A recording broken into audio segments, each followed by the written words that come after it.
স্বামী নিগমানন্দ বলেছিলেন, ব্রহ্মচারী অর্থে যে ব্রহ্ম বিচার করে সেই ব্রহ্মচারী।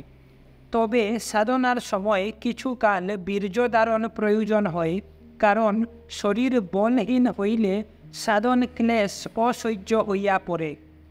পরাশরের ঔরসে মৎস্যগন্ধার গর্ভে ব্যাসের জন্ম হয়। সেই ব্যাস গৃহস্থ ছিলেন। তাহাকে লোকে ব্যাসন নারায়ণ স্বয়ং বলিয়া থাকে। বশিষ্ঠের শতপুত্র ছিল। এই সমস্ত ব্যক্তিরই গৃহস্থ হইবার অধিকার আছে। আমি বলি, মুনি ঋষিগণ আবার সংসার করুন, আবার ব্যাস বশিষ্ঠের উদয় হোক। আজকাল মানুষ পশুরও অদম হইয়াছে। পশুরও কালাকাল বিচার আছে, মানুষের তাহাও নাই। আজকাল মাতা পিতার সম্মুখে তাহাদের জ্ঞাতসারে পুত্র অযথা ও অসময়ে বীর্যহানি করিলেও কেহ কথা বলে না। সব লজ্জা ওই সময়ে আসিয়া উপস্থিত হয়।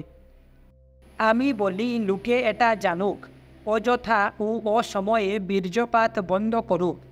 ব্রহ্মচর্য প্রতিষ্ঠার পর জ্ঞান লাভ করিলে তখনই মাত্র গার্হস্থ্য ধর্ম পালনে অধিকারী হইবে। তাহা হইলেই আবার ব্যাস বশিষ্ঠের উদয় হইবে। জগতে ধর্ম গুরুগণের মধ্যে অনেকেই গৃহী ছিলেন। পরম গুরু নারায়ণ, তাহার শিষ্য ব্রহ্মা, ব্রহ্মার শিষ্য নারদ, নারদের শিষ্য বশিষ্ঠ, বশিষ্ঠের শিষ্য পরাশর, পরাশরের শিষ্য ব্যাস, ব্যাসের শিষ্য শুকদেব, শুকদেবের শিষ্য গৌড়পাদ, গৌড়পাদের শিষ্য গোবিন্দপাদ ও গোবিন্দপাদের শিষ্য শঙ্কর।